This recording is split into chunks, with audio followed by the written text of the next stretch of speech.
Hello again. I mentioned this morning that there had been tube bombings in London before the 7/7 attacks, and I thought that viewers might perhaps be interested to hear about these.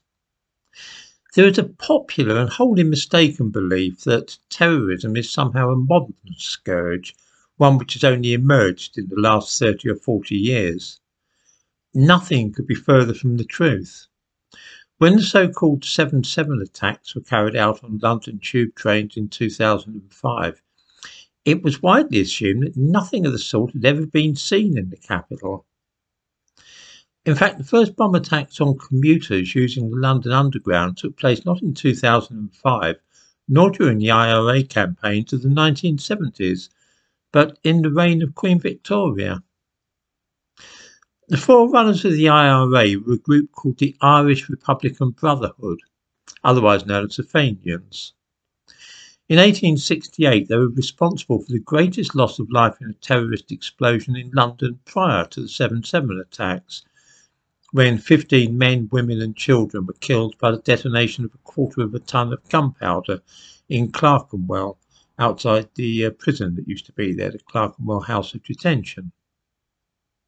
A few years later, a concerted bombing campaign was launched against targets in Britain, ranging from a barracks in Manchester to the London police headquarters at Scotland Yard. One of the earliest of these attacks took place on the evening of Tuesday the 30th of October 1883. Many commuters travelled home by tube later than is now customary, working hours being in general longer than is the case today.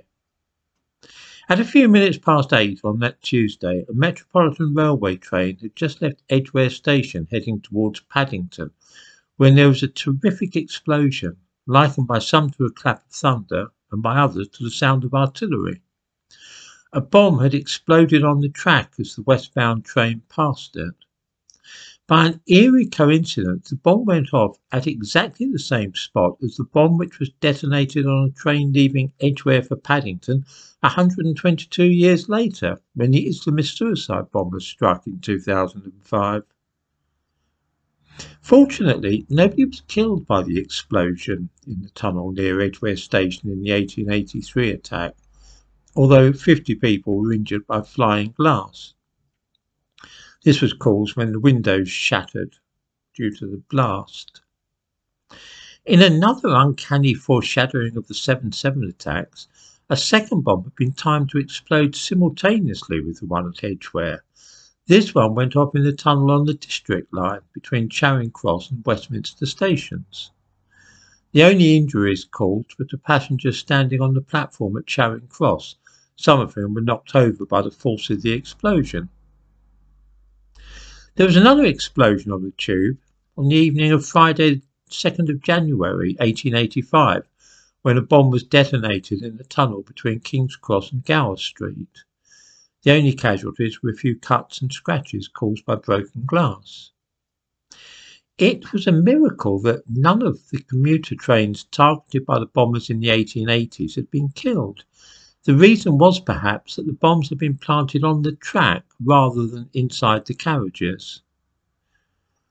The next bombing on the Underground, which resulted in the first fatality in the terrorist bombing on London Underground trains, differed from the Fenian attacks in that those planting the device placed it inside the train. At the end of the 19th century, there was great concern in Europe and America about the activities of fanatical terrorists who regarded the Western democratic systems as being hopelessly decadent and corrupt. These militants aimed to destabilise various countries by acts of savagery, such as bombing railway stations and theatres. So fierce was the ideology motivating these ruthless men that they appeared indifferent even to their own deaths, if those could serve the cause to which they had dedicated their lives. Again, there are eerie foreshadowings here of the Islamist suicide bombers. These people were often foreigners, and they were motivated by an ideology which meant that their very lives, their own lives, were meaningless to them. These were the anarchists, and although Britain suffered less from their activities than many European countries, There was still a dread that sooner or later this country would be targeted by those who wished only to kill and maim ordinary citizens by planting bombs. In February 1894, a bomb exploded near the Royal Observatory at Greenwich. This was, to use a modern expression, an own goal in which the bomber himself died. He turned out to be a French anarchist. A month later, a bomb exploded outside a post office in New Cross Road in South London. Nobody was injured by the explosion, but it caused a fire which practically destroyed the building. There were other attacks on post offices in the area during the summer of 1894, before the campaign ended as abruptly as it had begun. Then, as now, the police kept a wary eye on subversive groups, and during a public meeting in the London district of Deptford on the 24th of January 1897, a plainclothes officer was intrigued to hear discussion turning to the manufacture and use of the explosive nitroglycerine. One member of the audience seemed to be very knowledgeable on this subject and talked at length about the difficulties of carrying out the process in a domestic setting. The speaker was 36-year-old Rollo Richards, and a warrant was obtained to search his home. When the police searched Richards' home, they discovered that it was a bomb factory, and there was evidence to suggest that it had been he who was behind the bombings of the post offices in 1894. He was arrested and charged with feloniously causing an explosion by gunpowder likely to endanger life. When Richards appeared at the Central Criminal Court, better known as the Old Bailey, on 5th April 1897, there was some sympathy for him. He had in the past spent time in a lunatic asylum, and the general view seemed to be that he had been used as a pawn by those more deeply involved in anarchist politics. Rather than the sentence of life imprisonment, which most people convicted of bombing at that time had received, Richards was sent to prison for only 7 years. At 7:10 on the evening of Monday the 26th of April 1897, just 3 weeks after Rollo Richards had been sent to prison, a Metropolitan Railway train pulled into Aldersgate Station, now renamed Barbican. It was a workman's commuter train packed with men and women returning home after a day's work. One of the passengers was Harry Pitts, a 35-year-old manual worker, originally from Devon but now living in the working-class suburb of Tottenham. Almost as soon as the train had come to a halt, there was a deafening explosion, and one of the carriages, carriage number 93, was split in two by the blast. The glass canopy above the platform was shattered, sending shards of broken glass raining down on those standing on the platform.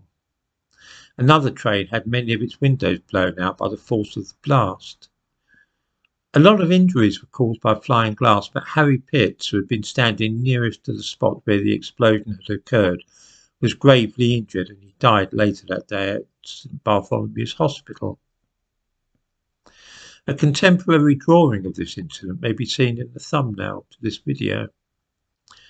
At first it was thought that a leaking gas pipe might have caused the explosion, but when Colonel Magendie, the Chief Government Inspector of Explosives, visited the station and examined carriage number 93, which had been the seat of the explosion, he soon found that the blast had come from inside the train rather than from beneath. Not only that, but he also discovered traces of dynamite in the shattered carriage, proof that a bomb had been planted on the train. No clue was ever uncovered which might indicate who was responsible for the Aldersgate bombing. In view of the fact that the explosion occurred only a few weeks after the jailing of an anarchist bomber, it seemed a reasonable assumption that friends of Rollo Richards had been behind the attack, although the police also investigated the idea that Irish nationalists had been to blame. The inquest on Harry Pitts took place 4 days after his death and brought in a verdict of wilful murder by person or persons unknown.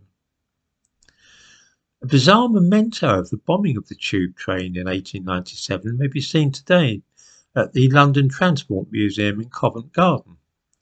Part of the carriage destroyed by the explosion was fashioned into a miniature replica of the side of carriage number 93 and even painted in the livery of the Metropolitan Railway. This strange item was then incorporated into an inkwell, which was for some years used by an official of the line.